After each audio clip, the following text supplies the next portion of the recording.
the gift of gratitude. Welcome to the Hopefulist with me, Wendy McClure. This is where we turn those nasty, negative thoughts into positive and work toward a happy, fulfilled life. Now, let's get started. Good morning, good afternoon, good evening, whenever you happen to be listening to this. Thank you for joining me on the Hopefulist. So happy to have you here.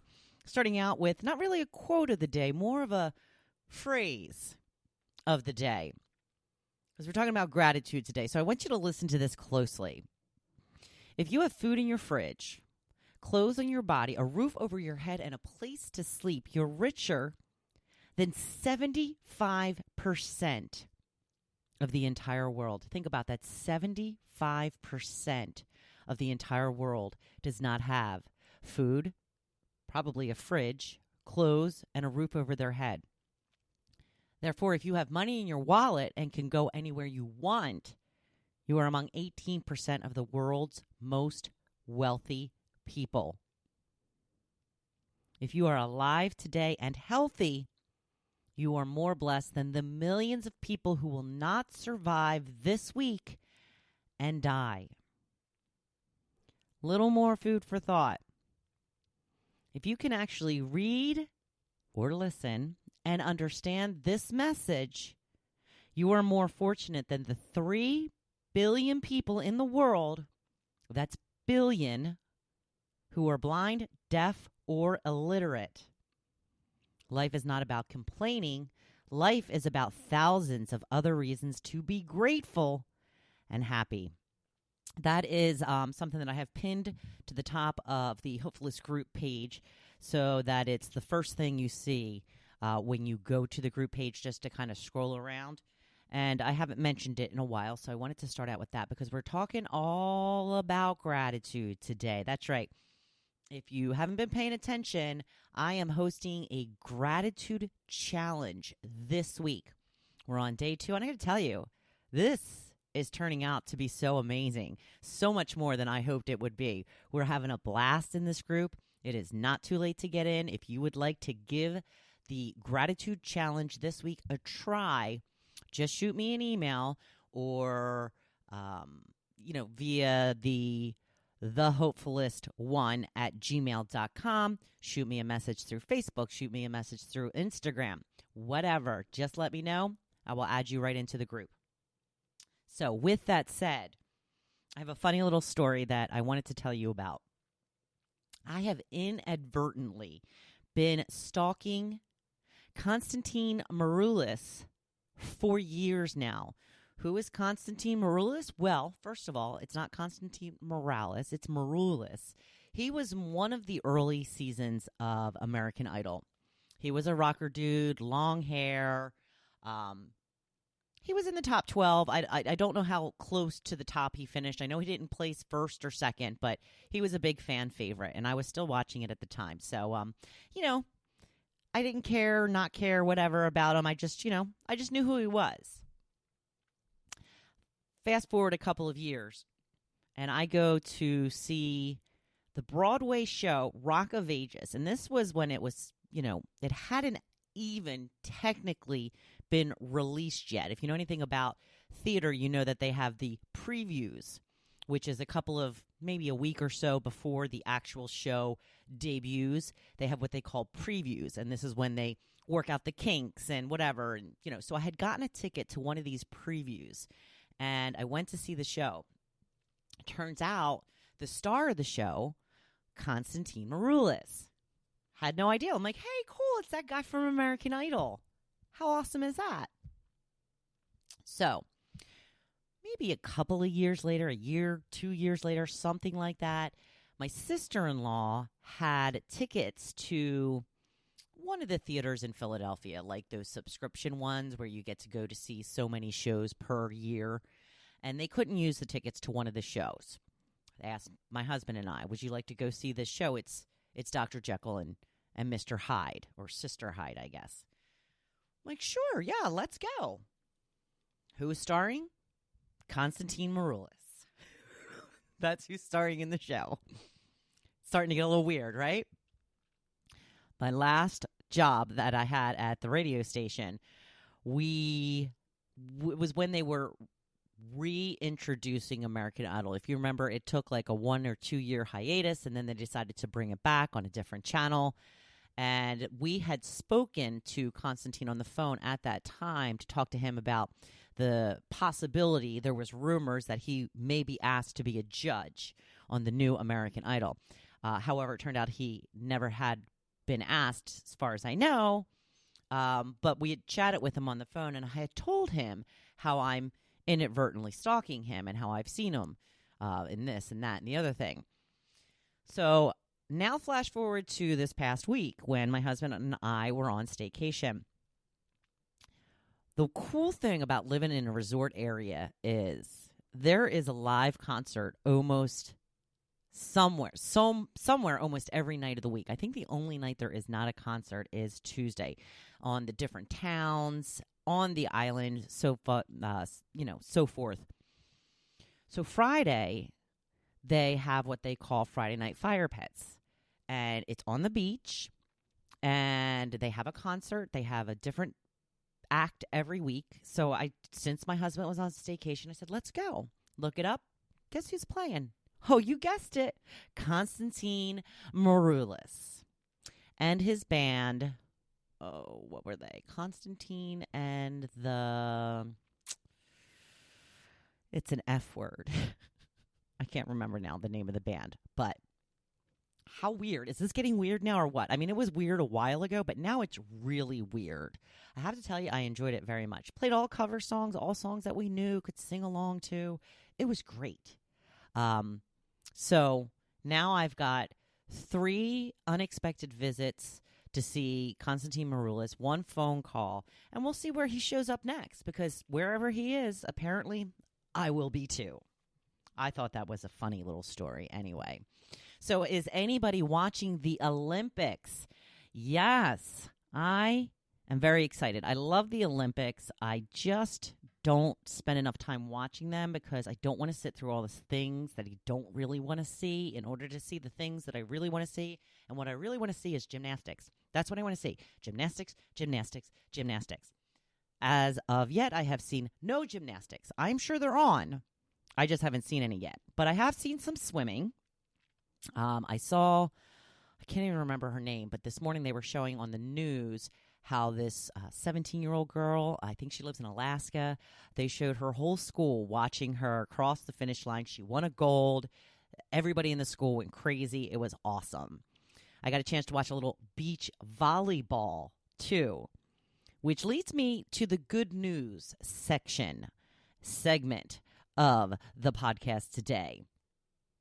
Because the women still wear bikinis. They have to wear a bikini. Apparently, that is their uniform for playing beach volleyball at the Olympics. Not just the Olympics, probably for most of these sanctioned tournaments that they have.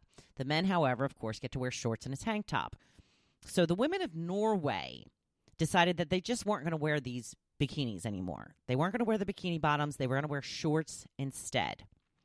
So they're being fined. They're being fined for not wearing the proper attire for the Olympics. And pop star Pink, my hometown girl from Doylestown, PA, that's right, we're both Bucks County girls, she has offered to pay for any and all fines that they incur so they can wear what they want. So that is some good news for today. Yay for Pink. Yay for stepping up. Yay for making a difference. Moving on to the topic of the day, we're talking about gratitude. It's all about gratitude.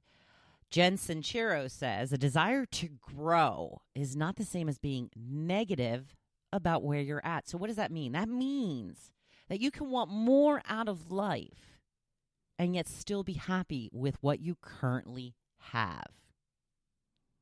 So what if we did that? What if we loved everything about our life while striving for more? What if we could find a way to be happy with what we have while working toward bigger and bolder dreams? Guess what? You totally can. There is absolutely a way to love what you have while working toward having more. Because here is the honest truth. What you have now, You likely want it more than anything at one point in your life. So why aren't we thankful for it anymore? Things like being married, having kids, buying the house.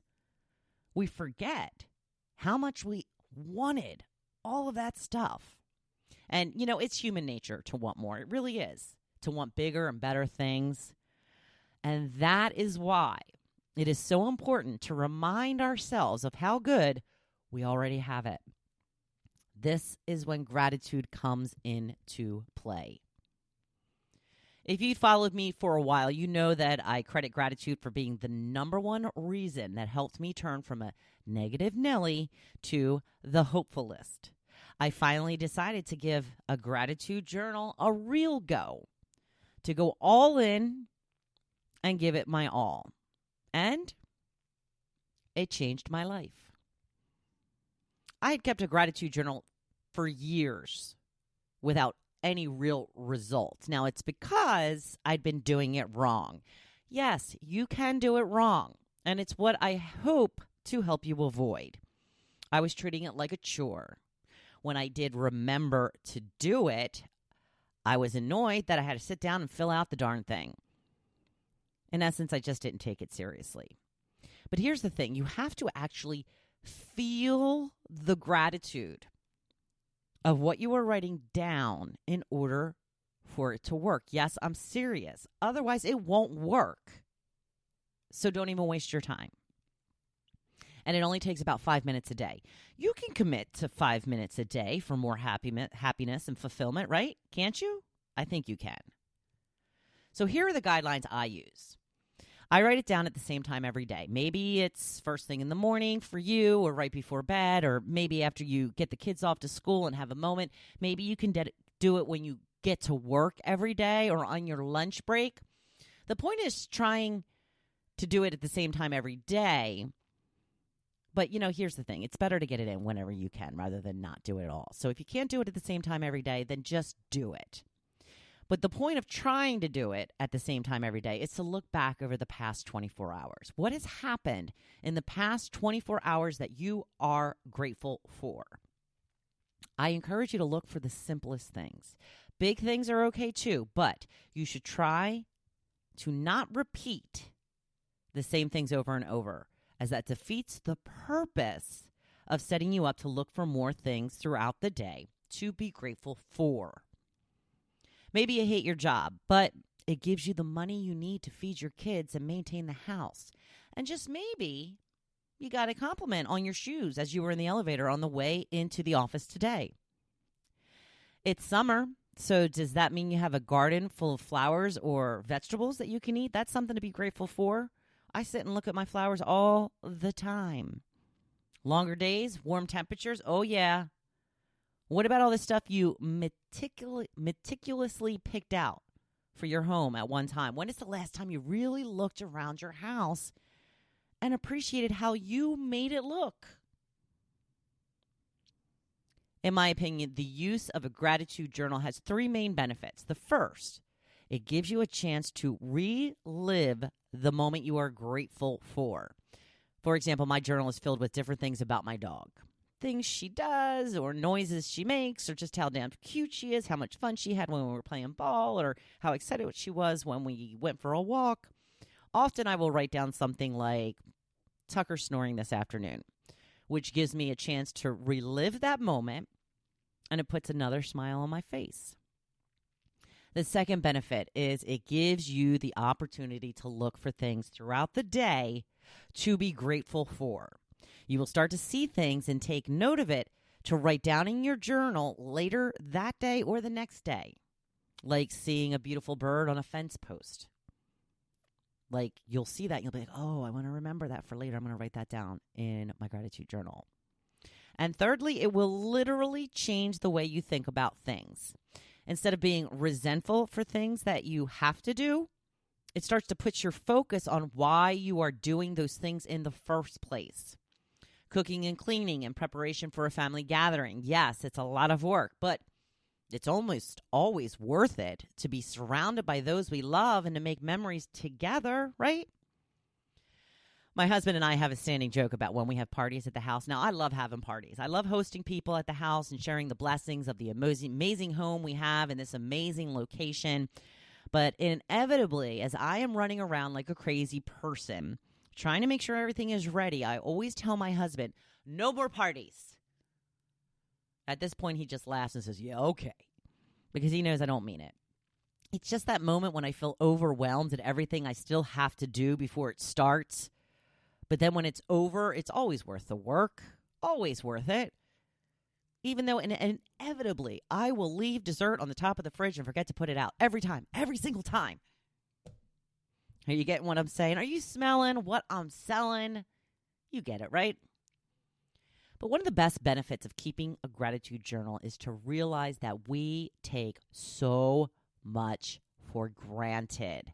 Like I had read at the top of the podcast today, we need to stop taking all that we have for granted. We need to realize how blessed we are to just have been born in this country and how much wealth surrounds us here. Even though we may feel poor, we're still in the top 18%. We grow up with so much and with so many options. We forget that many people don't have these options.